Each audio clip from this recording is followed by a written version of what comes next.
Live news, खबर तो पक्की है। चना बेचे हैं, पिताजी दारू बेचते थे, लोगों के घर में चावल नहीं था या आटा नहीं था। अच्छा, वो जो पिटाया था एगो चटुकार था, वो तो हमेशा पिटाते रहेगा, होकर खाता खुल गया है। होता है ना अवैध शराब, तो अवैध शराब बेचने का काम शुरू। जो चटुकार था पब्लिक को बुड़बक बना रहा था। अयांश वाला मैटर में ढेर ठगी किया, दीपक शर्मा वाला मैटर में भी खूब ठगी किया है वो। नमस्कार, मैं शंभू कुमार, आप देख रहे हैं द लाइव न्यूज। मैं भी भोजपुरी के सुपरस्टार गायक हीरो संतोष रेणु यादव से जुड़ रहे हैं। मैं इनसे जानूंगा इनके जर्नी पे, लाइफ जर्नी पे, क्योंकि कोई भी व्यक्ति अगर किसी जगह पे जाता है, पहुंचता है, तो उसके पीछे बहुत बड़ा राज होता है, बहुत बड़ा स्ट्रगल होता है, स्ट्रगल इन लाइफ होता है। तो आने वाले पीढ़ी के लिए, आने वाले जनरेशन के लिए जो इस लाइन में मुकाम पे जाना चाहते हैं, तो उनके लिए संदेश, एक इंस्पिरेशन इनसे मैं जानना चाहता हूँ। सर, सबसे पहले आपका स्वागत है मेरे चैनल में। बहुत टफ काम होता है एक नाम, सेलिब्रिटी बनना, नाम कमाना, खास करके इस इंडस्ट्री में। कहा जाता है कि फिल्म इंडस्ट्री और पॉलिटिकल सबसे ज़्यादा रिस्क लाइफ फिल्म इंडस्ट्री होता है, कि वहाँ लोग बहुत पॉइंट में सक्सेस कर पाते हैं, या पॉलिटिकल में सबसे उसमें आप एक बिहार से, जहानाबाद से निकल करके आप इस पोजीशन पे पहुँचे। तो शुरुआती दौर में कैसे कैसे आपने इस मुकाम पर? सबसे पहले आपके चैनल के माध्यम से जितने भी हमारे जनता जनार्दन मुझे देख पा रहे हैं, उनको मेरा कोटि कोटि प्रणाम, आदाब, गुड मॉर्निंग। जहानाबाद जो आपने कहा, तो जहानाबाद से 8 किलोमीटर पहले नदौल एक स्टेशन है, पटना ज़िला में ही पड़ता है। पटना ज़िला का आखिरी स्टेशन है वो, तो पटना गया रूट में। तो वहीं पे नदौल स्टेशन के जस्ट नीचे बैरमचक गांव है, जहाँ पे मेरा जन्म हुआ। मेरे पिताजी का नाम श्री रामाशीष यादव है, माताजी का नाम श्रीमती शकुंतला देवी है। मैं 2 भाई था, 2 बहन, लेकिन एक भाई ब्लड कैंसर की वजह से 1999 में डेथ कर गया। और दोनों भाई थे? नहीं, हमसे छोटे थे। बहन दोनों हमसे बड़ी हैं, सब अपने अपने घर पे हैं। तो वहीं पे एक काफ़ी गरीब परिवार में मेरा जन्म हुआ। पिताजी गरीब थे, लेकिन मानसिक रूप से बहुत स्ट्रांग थे, बहुत अमीर थे मानसिक रूप से। वो हमको हमेशा इन बातों को बताया करते थे, समझाया करते थे कि जीवन में पढ़ो, लेकिन नौकरी के लिए नहीं, जो तुम्हें लगे वो करो। तो जनता जनार्दन के आशीर्वाद से, ऊपर वाली कृपा से, पढ़ाई लिखाई में मैं एक ठीक ठाक स्टूडेंट था। जैसे ऐसा नहीं था कि मेरे क्लास में कोई आगे निकल जाएगा, ऐसा नहीं था। जो होता है क्लास का, जो टॉपर होता है, उसी में आपका रेस चलते रहता था। उसमें रेस चलते रहता था हम लोगों का। तो पढ़ाई लिखाई चलते चलते बचपन में ही 1999 में मेरे भाई का देहांत हुआ। उसके 2 साल पहले 1997 में मेरी पहली शादी हुई थी, जिस वक्त मैं मात्र 7-8 साल का था। तो बाल विवाह हुआ था। अच्छा, 8 साल में उम्र, 8 साल का उम्र? हाँ, बाल विवाह हुआ था। दादाजी बोले थे कि हमारे जीता जिंदगी कम से कम एक पोता का शादी हो जाना चाहिए। तो और उसके बाद 1999 में मेरे भाई का देहांत हुआ। भाई के इलाज में लगभग लगता है कि 1999 में 3-3.25 लाख रुपया खर्च किया गया था। हम लोग पूरे परिवार रोड पे एक तरह से कह सकते हैं कि आ गए थे। करीब करीब 6 महीना 7 महीना ऐसा दौर भी बीता जब हम लोग के घर में चावल नहीं था या आटा नहीं था, तेल नहीं हुआ करता था। तो खेसारी समझते हैं ना, खेसारी दाल भी नहीं, सिर्फ खड़ा खेसारी। अच्छा, खड़ा खेसारी। हाँ। खड़ा खेसारी को उबाल करके नमक छिड़क करके तब हम लोग करीब लगातार खाए हैं 6-7 महीना लगातार, दोनों टाइम क्या कि जब भी खाना वही खाते थे, वही। और उसके बाद 6-7 महीना के बाद करीब करीब 1-1.5 साल हम लोग एक टाइम चावल खाते थे। चावल और माड़ का झोर लगता था। हम लोग आलू 3-4 साल ऐसा बीता था जब हम लोग आलू खेबे नहीं किए थे। आलू भी उस समय महंगा लग रहा था आप लोग को? हाँ, आलू भी महंगा लगता था। तो जैसे माड़ का झोर लगता था, फिर एक जो होता है दर्रा, जो जानवर खाता दर्रा, है, हाँ। जो मकई का या गेहूं का? मकई का दर्रा, गेहूं का नहीं, मकई का, मकई का, हाँ। जो जानवर लोग जानवर खाते हैं, भूसा मिला के देते हैं। तो वो दर्रा हम लोग करीब करीब 1.5 साल खाए हैं। और वो दर्रा भी भरपूर नहीं जुटता था, जैसे वो बनता था तो वो भी अमृत लगता था। बहुत मिल गया तो बहुत दूसरी लाइफ से हम लोग आए हैं। तो ये टर्निंग फिर कहाँ से, ये अब सबसे बड़ा कि गाना का फिर आपको शौक कहाँ से है? गरीबी से गाना में शौक है? जैसे 7वां क्लास में हम थे तो 7वां क्लास में एक कंपटीशन हुआ था, तो उसमें हम पास किए थे। ये दूरदर्शन का हुआ था। अच्छा। तो पिताजी चचा जी सबसे बात किए कि भाई बउआ का सिलेक्शन हुआ है, तो चचा लोग बोले कि क्या लौंडैया नचैया में भेजिएगा, पढ़ने लिखने में अच्छा है, बन जाएगा आगे चल करके कोई डॉक्टर, इंजीनियर, IAS IPS बनेगा।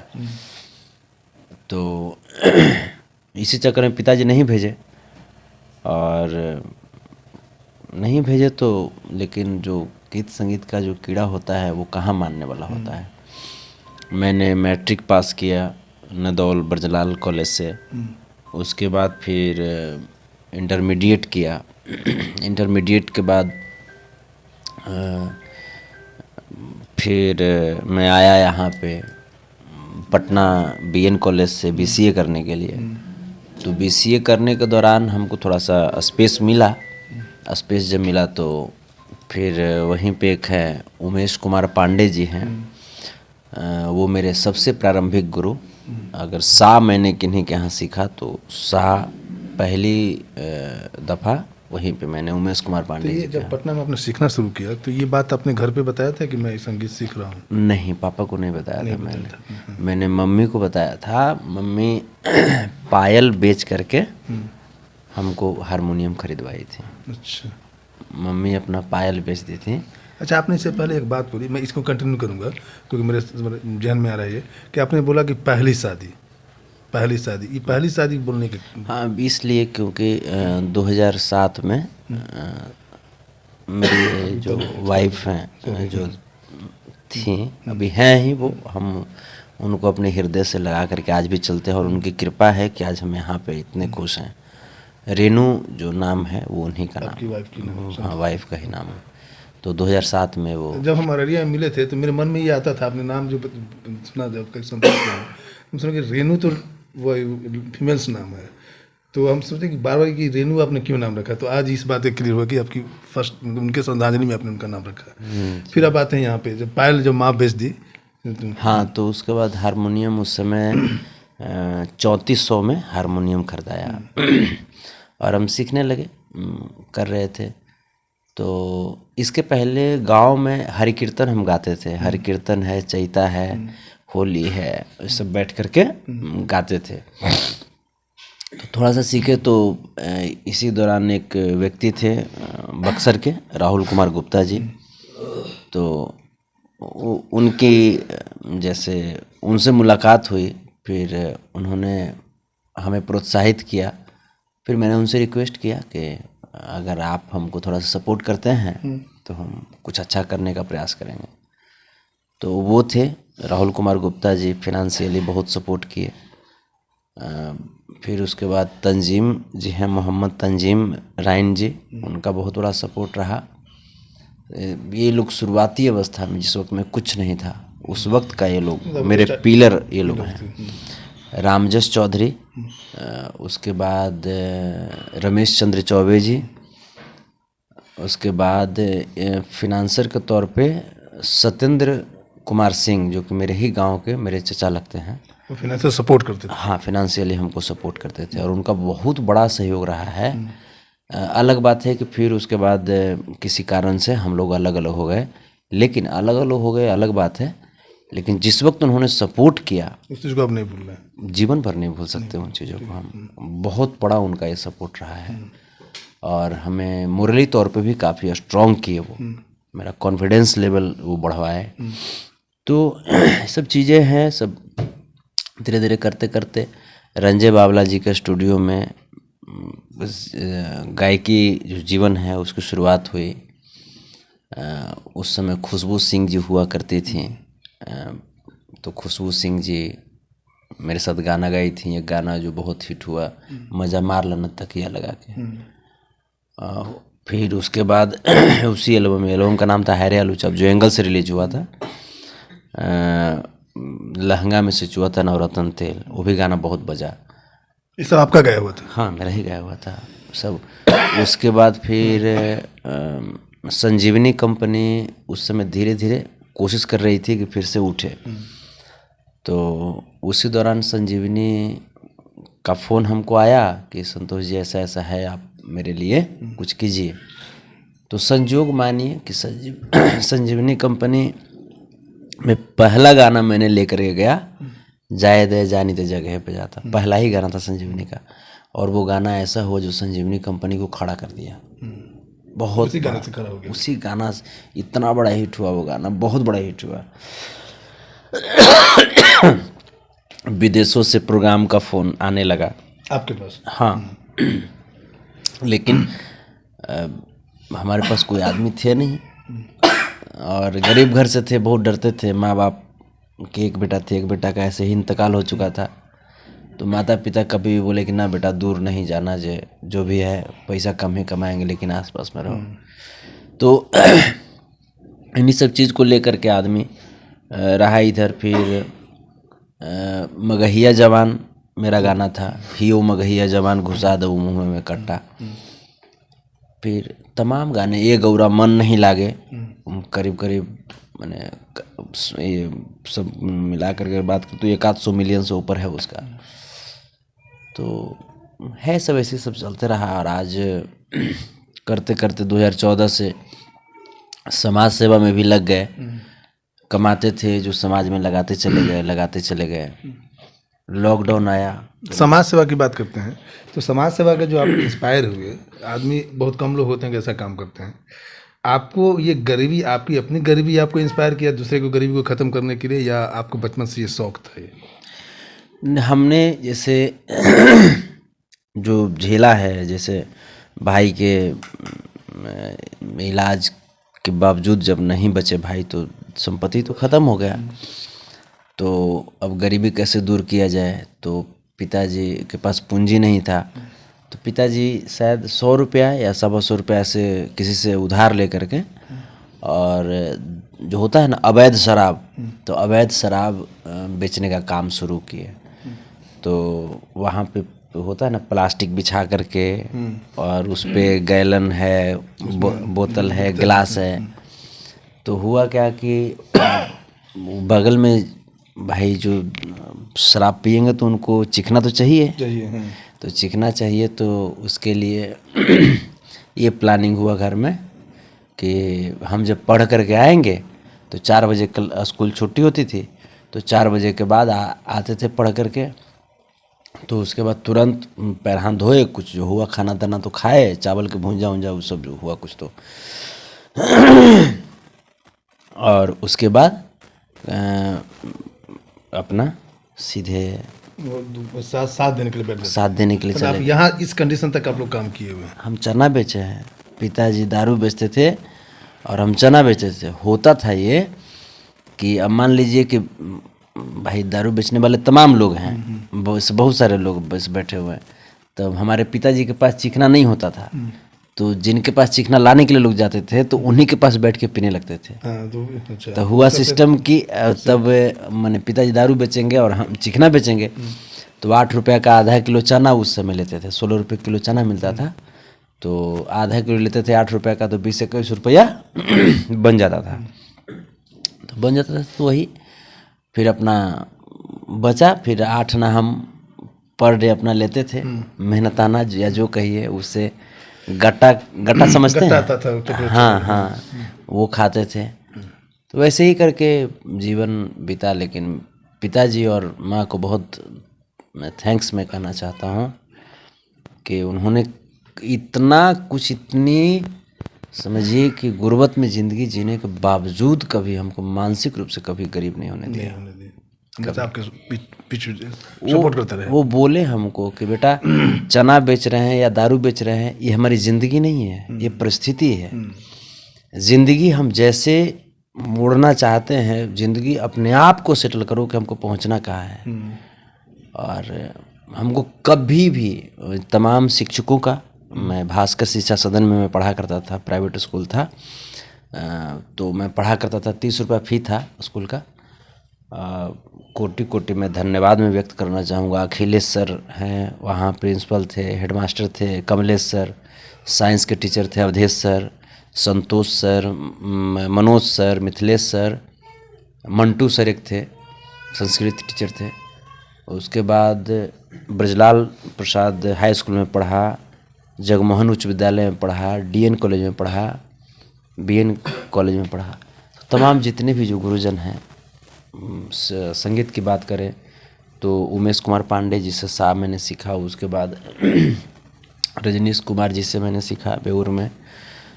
फिर एक गायक है, मेरे बहुत अच्छे मित्र हैं, शिवम सागर जी, बहुत अच्छा गाते हैं वो। तो उनका हमको कुछ सलाह मिला। उसके बाद हम फिर चले गए कोलकाता में हैं ज्योदीप चक्रवर्ती हैं, तो मैंने वहाँ जा कर के सोदपुर अगारपारा में वहाँ जा कर के सीखा। और तमाम जो जितने भी साथी हैं, मित्र हैं, सब लोग का सहयोग मिलता चला गया। और आज जो खास करके यदुवंशी सेना में अगर हैं, तमाम जो कार्य जो मैंने किया। लॉकडाउन की मैं बात करूं तो लॉकडाउन में मैंने गुजरात में भी काफ़ी जो हमसे बन सकता था, मैंने करीब 3-3.5 क्विंटल अनाज मैंने गुजरात में बांटा था लॉकडाउन में। वहाँ जा करके नहीं, जा करके नहीं, हाँ, चूँकि वहाँ पे उत्तर प्रदेश, बिहार, झारखंड के लोग वहाँ पे थे वापी शहर में। तो वहाँ पे एक ये थे शिशुपाल बिहारी, एक गायक हुआ करते थे, जो कि वहाँ पे वो गुजर रहे थे और वहाँ फंस गए थे वो। तो हाँ, तो हमको किए कि भैया ऐसा ऐसा बात है। तो हम उनको बोले कि ठीक है, जो अनाज जो होता है तो खरीदिए और बांटिए। तो फिर उस समय हम तूफानी जी का इलाज करा रहे थे, तूफानी लाल यादव जी का तबीयत खराब था, तो हम दिल्ली में इलाज करा रहे थे। और उस दौरान कोविड पॉजिटिव हम भी हो गए थे। हम कोविड पॉजिटिव होने के बावजूद हम हॉस्पिटल में ज़िंदगी मौत से हम जूझ रहे थे दिल्ली में। लेकिन फिर हमको लगा कि हम ज़िंदगी मौत से जूझ रहे हैं, लेकिन जब तक जीवित हैं तब तक जहाँ तक हो सकता है समाज के लिए हम करेंगे। और हॉस्पिटल के बेड पर से पैसा ट्रांसफ़र करते थे। फिर मैंने कैश भी मैंने बहुतों को मैंने किया। तो ये सब ऊपर वाला कर रहे हैं। आप तो डोनेट करते ही हैं, सवाल डोनेट तो करते हैं, ये लोग जानते हैं कि आप डोनेट करते हैं। हम भी कई बार आपको देखे हैं कि जहाँ भी कोई परिस्थिति में होता है आप वहाँ पे जाते हैं। लेकिन थोड़ी सी बात के लिए कहीं होता है मिसअंडरस्टैंडिंग, उस बात के लिए कोई विवाद बैठा दे कि एक छोटी सी गलती के लिए पूरा बदनाम करते, पूरे करियर को बदनाम करते, ये कहाँ तक सही है? चेक बाउंस वाला मामला कह रहे हैं ना, तो जो नदी में कूदेगा तब तो डूबेगा। हम तो कहते हैं कि जो लोग हमको चेक बाउंस का कह रहा है वो भी जरा 10-20 को चेक बांट के देखे। हाँ, सही बात। वही 10-20 को चेक को भी बांटे। और हमारे एकाध गो मैंने हुआ बाउंस तो इतना हंगामा कर रहा है, वो कर 100 को बांटेगा, चाहे 20 को बांटेगा, 10 को बाउंस कर जाएगा ना। हाँ, लेकिन अमाउंट का मतलब ही नहीं कि 200 रुपया का चेक हो। आप जितना देते हो 50% हम जितना डोनेट करते हैं आवे साल में बैठे हमारे पास, जो इस तरह की चीज़ जो कहा वो आवे बैठे हो मेरे पास और वो देखे, और हम सबका हम लिस्ट देंगे। वो आवे कि हाँ इतना मैंने वहाँ दिया है कि नहीं दिया, इतना वहाँ पे दिया है कि नहीं दिया है, उसका तो आधा भी डोनेट कर दो। ठीक है। अभी ये नेक्स्ट आपका क्या है, मतलब फिल्म की बात, आप पर्सनालिटीज अच्छे हैं, बहुत सुंदर लगते हैं। इंडस्ट्री में ये देखा जाता है, भोजपुरी इंडस्ट्री में खास करके, कि जो सिंगर है वो अच्छा हीरो बन गया है। और ख़ास करके जो मतलब हम जाति विशेष पे बात नहीं कर रहे हैं, जो यादव जाति के लोग हैं, जैसे खेसारी की बात करते हैं, ये लोग सुपर डुपर अभी टॉप पर चले हैं। तो ये ऑप्शन आपका पूरा कर रहे हैं इसको? देखिए, हम तो गए थे 2-3 बार हम बॉम्बे गए, लेकिन स्ट्रेट फॉरवर्ड हम आदमी हैं। हमको ज़्यादा घुमाव फिराव हमको समझ में नहीं आता है, और ज़्यादा घुमाव फिराव होने लगता है तो हम हट जाते हैं वहाँ से। तो गए थे फिल्म, 2-3 फिल्म के लिए गए थे, लेकिन फिल्म में लोग लोचा लप जो होता है वो सब लगा दिया। तो हम कहे कि कौची ब्रेन हेमरेज से मरना है, जब ज़्यादा हम देखते हैं बहुत बड़ा का आदमी चाहे हार्ट अटैक से मर जाएगा ना, तो ब्रेन हेमरेज से मर जाएगा वो। तो हमारा ये दोनों से मरना पसंद नहीं है। हार्ट अटैक से कौन मरेगा? जो बहुत जरा भी धन संपत्ति रहेगा, ओकरा डर रहेगा कि ईडी वाला छापा मारेगा, सीबीआई मारेगा छापा, हमरा उसको डर है ना। हम तो भैया अपने लोटा लेके दौड़ते रहते हैं। और दूसरा चीज़ कि ब्रेन हेमरेज से वो मरता है जो बड़ी दिमाग लगावेगा, बहुत हेवी। अरे मर्दावा 60 साल जिए के बका दिमाग लगेगा बेसी हैं। 60-65 साल जिंदगी बढ़िया से काटला, लोग के लिए कुछ कर लीजिए ताकि मरने के बाद लोग कुछ कहें। अब 500 करोड़ आओ, ये 5000 करोड़ संपत्ति बना के का करोड़वा लेके जाइबा हैं?